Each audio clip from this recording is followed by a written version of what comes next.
This is not one of those conversations that you look forward to doing as the chief of the patrol, but I will tell you unequivocally, it could have been much, much worse. And when you look at what's happened in our state over the last several months, it's really easy to draw parallels where that did occur.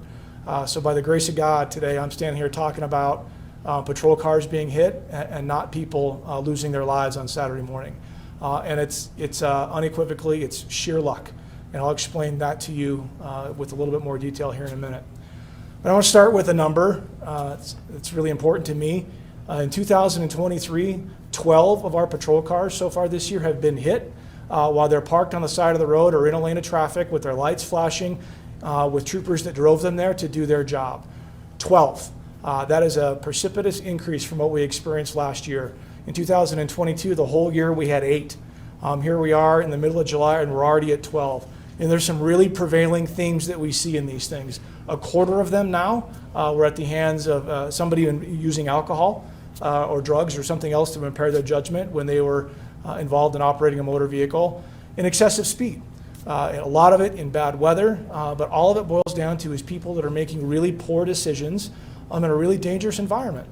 In an environment in Colorado where last year we saw record-breaking fatalities, 763 is the most recent number I've seen of people that lost their lives on Colorado's roadways. In 1 year, we have got to do something to reverse this trend. And our troopers are out there working every minute of every day trying to do just that. We are trying to get people to drive better, to do their job and be responsible behind the wheel. And I'm asking for everybody's help. Lives are dependent upon decisions that are made behind the wheel of a car. That's it. You have one job when you're driving a car, and that's to do it responsibly. If you're going to drink, if you can afford to drink, then you sure as heck can afford to get yourself home or sleep where you are to do that responsibly. It's that simple, and lives are at risk. Last year, the patrol just alone, of all the fatalities that we investigated, over a third of those were at the hands of an impaired driver. Statewide, and really across the nation, about a third of the people that die in a car crash are at the hands of an impaired driver. This is something that is really, really challenging for me to understand because it is such an obvious choice to just be responsible, realize that it's somebody else's life, their well-being, that is at risk when you make this selfish decision to drive drunk. Adams County in this state, Adams County leads the state in alcohol-related fatalities. Nobody else. At Adams County, that's where it is the worst. And that's where this really came to a point for us on Saturday morning. So I'm asking for everybody's help. I'm demanding it, quite frankly. This is what our job is to make sure that our roads are safe so our communities can be safe. And that is entirely contingent upon people making good decisions. I will tell you that this organization, the Colorado State Patrol, and all of its troopers, its comm officers, its port of entry officers, everybody that's a part of the State Patrol will be focused on this issue, saving lives on Colorado's roads. We were yesterday, and we were more and more so motivated to make sure that we're successful in this. But we need help. We need everybody to do the right thing. Do your job. Drive your car responsibly. When you see somebody making poor decisions, whether it's with alcohol or drugs or driving recklessly or speeding, do your job. Say something. Do something to make sure that people can be safe. So all of this stuff seems to have fallen apart for us on Saturday morning. So at roughly 2:38, the Colorado State Patrol was called to minor injury property damage crash on 270 at milepost 1. So it's in Adams County, just a little bit south and I suppose east of the I-270, I-76 interchange. Troopers were called to a single vehicle crash. Our first trooper arrived on scene and she began to investigate that, and she suspected that there might be alcohol impairment involved in that crash, and she began that investigation. A second trooper responded to that scene. Ultimately, they performed voluntary roadside maneuvers, and the determination was made that that driver was not under the influence of alcohol at the time of that incident. But nevertheless, our troopers had to stay on scene to complete that investigation and get it cleaned up, as you see our folks doing every day. About an hour later, at about 3:45 in the morning, the first of our patrol cars was struck. Our trooper had parked the vehicle with its lights on and other equipment out to warn approaching motorists, was blocking the right lane on 270 when a vehicle came into that scene at I would say, a very high rate of speed. That vehicle struck the rear of our patrol car, the left side of the patrol car. Thankfully, our trooper was not in the car. That vehicle rolled over, and that driver was injured, although not seriously. Troopers immediately suspected that impairment was involved, and they began to do their investigation into the impaired driving for that incident. That call went over the radio, and a third trooper that was starting his shift that morning responded to the scene to offer his assistance as we continued that investigation. That trooper arrived on scene a few minutes before 4:15 in the morning. Trooper arrived on scene. He parked his car initially at the rear, I would say the very beginning of that crash scene. After a brief exchange with the other troopers on scene, the decision was made to reposition his patrol car further up on the crash scene. So by explanation, I would say this scene started with the deployment of traffic cones. Those were deployed. There were also road flares that were deployed. And then the first patrol car, which for the record was the one that was previously struck, was still parked in the right lane. It had all of its lights going. Then we had two more of our patrol cars on scene, as well as an Adams County Sheriff's Deputy patrol vehicle was on scene. All of them in some configuration in the right lane, all of them with emergency lights activated. Trooper Kevin Bagley. Trooper Kevin Bagley is a 2-year trooper. He's a second-generation trooper for this organization. This is a family that has dedicated their professional life to the well-being of this state and to make sure this organization has its best foot forward in keeping people safe. Trooper Kevin Bagley, as I said, repositioned his patrol car. He moved up in the scene and was positioned between his car and a bridge rail right there at 270. He was monitoring our trooper that was now evaluating the sobriety of the driver from the first struck-by incident or the second crash in the sequence, and they were at the very front of the scene in front of an Adams County vehicle. Trooper Bagley stood there, again was watching the trooper begin her process of administering roadside maneuvers and again monitoring traffic. Our third trooper that was on scene was back at the beginning also making sure the road flares were in working order, were still lit, and also monitoring traffic. A vehicle came into the scene, I would say also at a high rate of speed. That vehicle collided first with some traffic cones. It went off towards the left. It looks like it probably collided with a guardrail or something on the left side of the road, and then came back to the right and collided with the left rear corner of what ended up being Trooper Bagley's patrol car. The driver of that vehicle continued its crash sequence and came to rest there at the scene. Trooper Bagley's patrol car began to move, I would say, south and west towards the bridge rail. In fact, towards the direction where Trooper Bagley was standing monitoring the situation.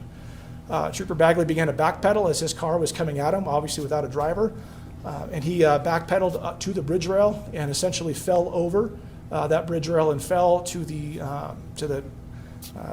shores of the South Platte River, about 30 feet below that bridge.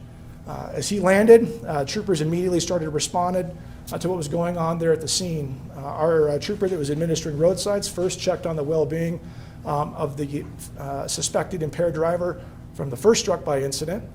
She was able to secure him in the back of the Adams County patrol vehicle, certainly checked on the other law enforcement folks that were there. The fire department was on scene as well. From Adams County Fire. They began to respond and check on the driver of the third crash. And then it became pretty apparent that we were missing a trooper. And the troopers realized that Trooper Bagley had fallen over that bridge rail, and they were able to see him laying down below, and immediately ran down to do their best to provide him aid. By the grace of God, he was conscious by the time they got to him. Obviously, he was significantly injured, and I just it warms my heart to see how our folks responded in that moment to take care of their fellow trooper. It was pretty amazing in the professionalism in which everybody on scene that day handled this really challenging situation. It is empowering, and it really points to how important the work that we do and the important that the work that every one of those troopers, deputies, and police officers out there that are trying to make our roads safer, how important that really is. The driver of the third crash, so the second struck-by incident, the third crash, was also seriously injured in this incident. He was transported to an area hospital where he was treated, but he was later released later Saturday afternoon. And he's currently in custody of the Adams County Jail, where we booked him in on charges of vehicular assault with suspected impairment, vehicular assault with reckless driving, and we're evaluating potential additional charges in coordination with the Adams County the Adams County District Attorney's Office. The driver of the second crash, so the first struck-by incident, and that person's name is Ivan Hernandez. He's a 23-year-old male, and we suspect him of driving under the influence as well. He was charged for driving under the influence, and we will continue to evaluate that crash for potential additional charges if appropriate. The driver of the first crash was an adult female, and we have not charged at this point. We will continue to evaluate potential charges for that crash. And again, person by the name, a 30-year-old male, Cesar Ayala Manriquez, was booked into the Adams County Jail on the felony charges related to the crash. Trooper Bagley went to University Hospital where he was treated over the course of Saturday, and I'm pleased to tell you that he was released from the hospital on Sunday afternoon, and he walked out on his own 2 feet, which is amazing to me.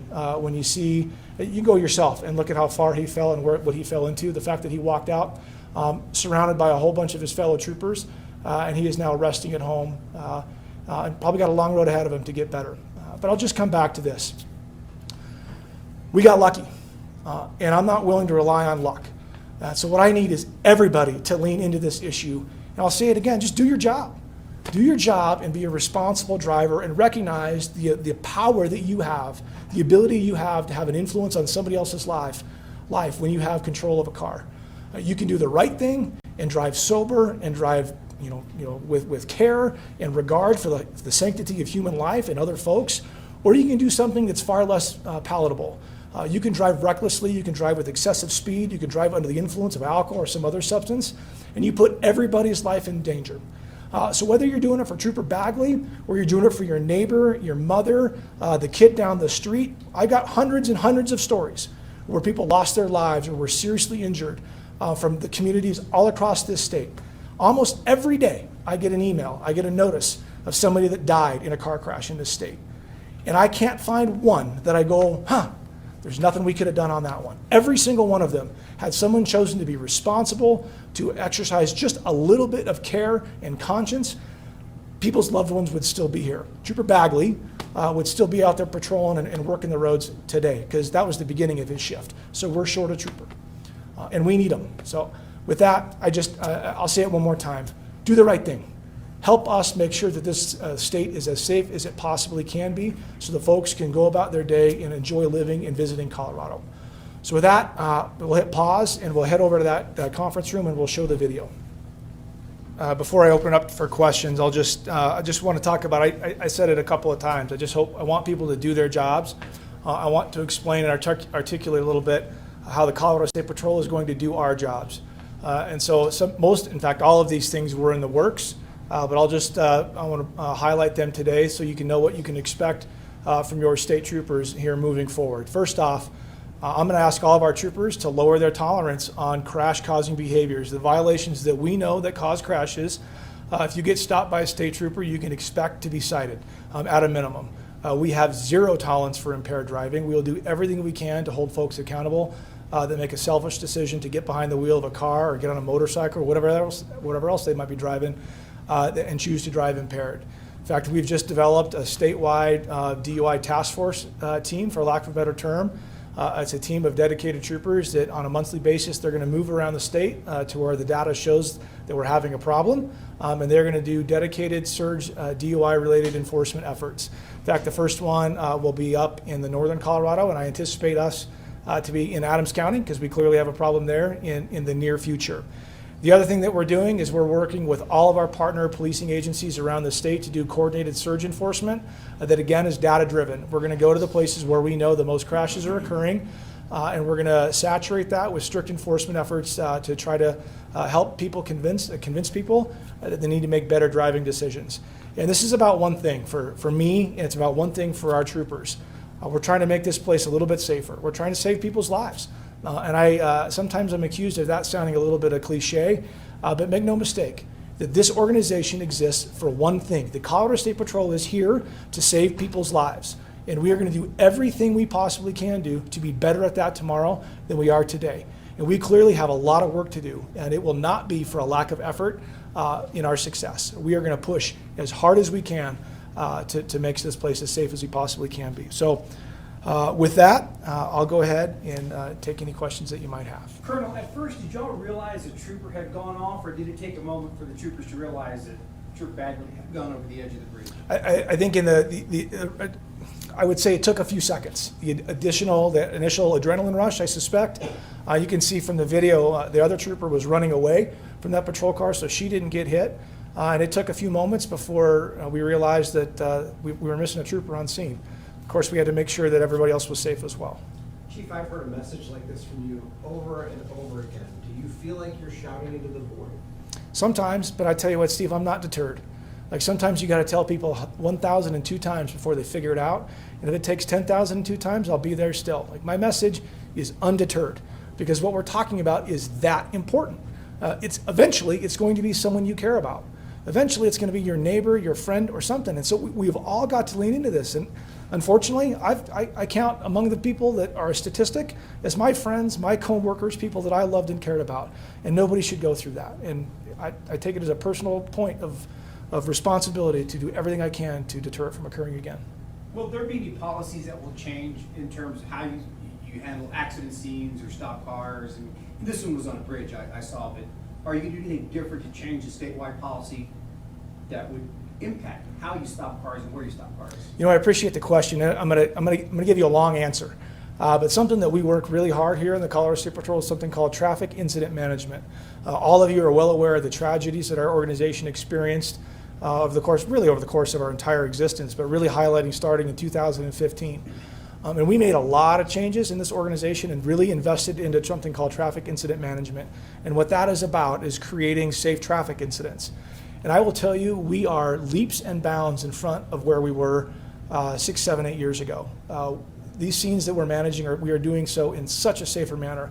And it's early. And I've watched some video, I've heard some accounts from the supervision that was on scene. And I got to tell you, I can't find first blush that we did anything wrong as far as a scene security perspective. We had deployed cones, we had deployed flares, we had lights going, we took the lane, we were doing a lot of stuff. But sometimes people overcome all of our efforts to keep a scene safe. Is there pressure in a situation like this to keep the road open? Like after you had that second crash, why not shut down the highway as you're investigating that? Yeah, so there's always some level of pressure to keep the roads open. We all live, most of us here live in Denver, and we understand the complexity of that and the disruption it causes. But the first thing I will tell you is that every trooper that's part of the Colorado State Patrol knows that if they think they need to close the road for their safety, and those are the people that are on scene, then they have every ounce of authority to do that. We do try to give them every tool and every bit of training so they don't have to do that, but to take as much as the road as they can, to do it as safe as they possibly can. But truth be told, the only way to make it completely safe is to close it entirely. And even then, people go through roadblocks. So it's always a balance. It truly is. Chief, 2 of the names of the suspects are Hispanic names. Do you think the Hispanic community is more responsible behind the steering wheel? I can't comment who's more responsible than another person in driving the car. But here's what I know, is people of all demographics, age, race, ethnicity, they're all victims to car crashes. And we've arrested all kinds of people from all different backgrounds for making poor decisions. So I'm not going to call out one specific sect of the community. It's all of us. And we all have a responsibility to make sure people drive safer. What's the deal in Adams County, though? Is it just, you say there's a concentration, the most DUIs there, what's happening there, do you think? You know what, I could guess, but all I know is I'm going to work with the district attorney's office, I'm going to work with the governor's office, I'm going to work with everybody that I can to find a multi-pronged solution to address that issue.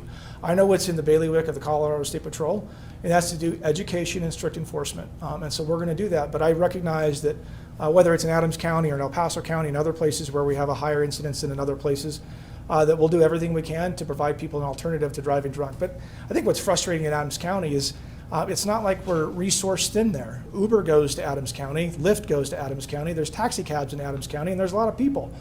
So you can always pick up the friend, or there's a bed nearby that you can sleep in. There's just no excuse. There's just no excuse. Do you call on local law enforcement agencies like Adams County to be better at speed and DUI enforcement? I mean, it seems like, there's a higher instance of DUI and speed. Oh, and a side question, I go the speed limit every day and people pass me like I'm standing still. And there's nobody writing tickets, speeding tickets, to these people. So everybody gets used to just going 80, 85 miles an hour because they're not getting pulled over. How much do you blame local law enforcement or lack of for some of this stuff? I don't blame anybody, that the person that's behind the wheel making the poor Do decision. you That's ask just, them, do you say, hey, can you have more DUI traps and stuff? yeah, we work with every partner agency that's willing to work with us. And as I mentioned, we're actually in the process of developing a more robust schedule for surge enforcements with multi-agency response. We've had a tremendous success on the western slope in Mesa County in particular, where it's multi-agencies going on and attacking this issue. But I think the best way to answer your question is we all have priorities. In our local law enforcement, they have priorities in their communities to do all kinds of things. Traffic is our responsibility. We can't do it alone, but we will be the lead. We will step into any conversation and take the lead on a traffic safety perspective, because that's what we're here to do. So I'll take all the help I can get, and I'm not going to call anybody out for how they're assigning their priorities. I don't run those organizations, but I am in charge of this one, and we will do everything we can to partner with whoever wants to work with us to make this community safer. Piggybacking off of Dan's question, you talked about changing your tolerance level. What was getting by before? It's kind of an individual assessment, and I will tell you, a trooper might give a verbal warning differently in the metro area than they might be in rural Colorado, just because of what you're talking about. I can give you my own experience. As a young trooper working in the metro area, I might make a decision to stop a car that's going just a little bit over the speed limit and know that I'm letting the person that's going a lot over the speed limit go by. So it's situational. And I guess my direction to my troopers is, wherever you are today, I want you to ratchet it up.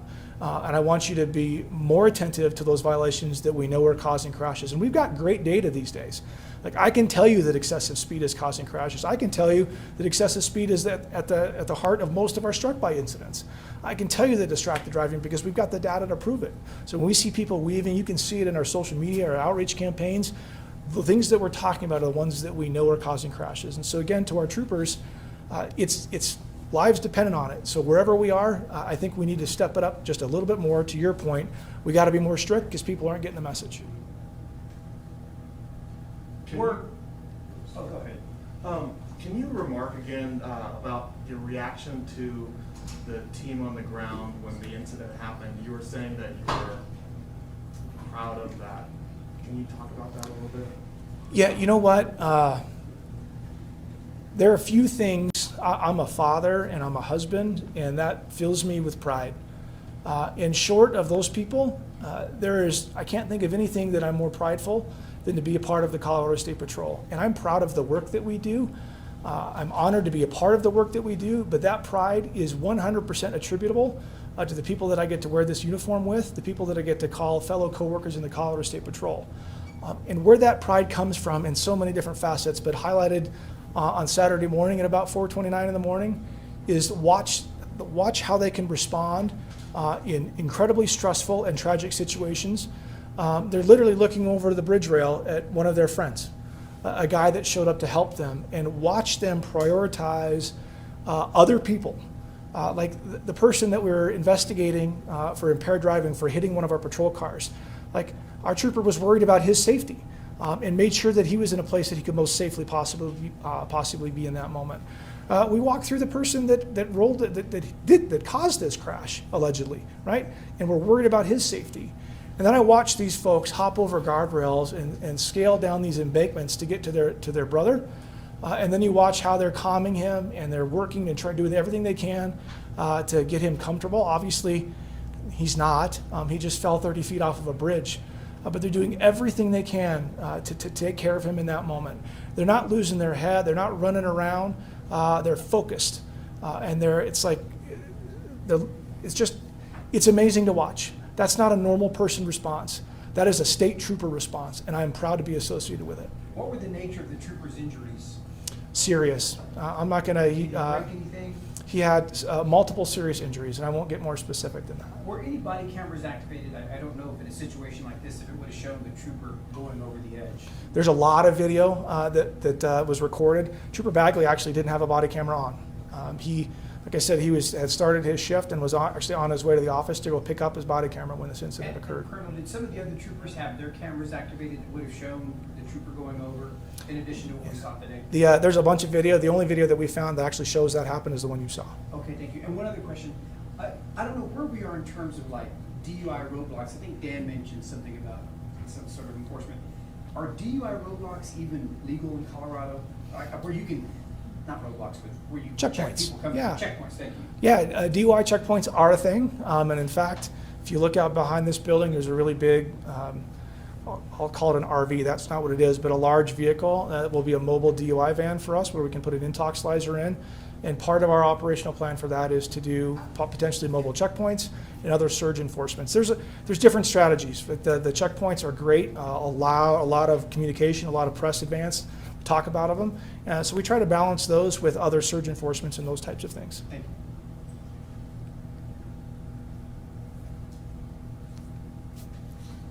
All right, if there's no other questions, again, I sincerely appreciate you all coming out today.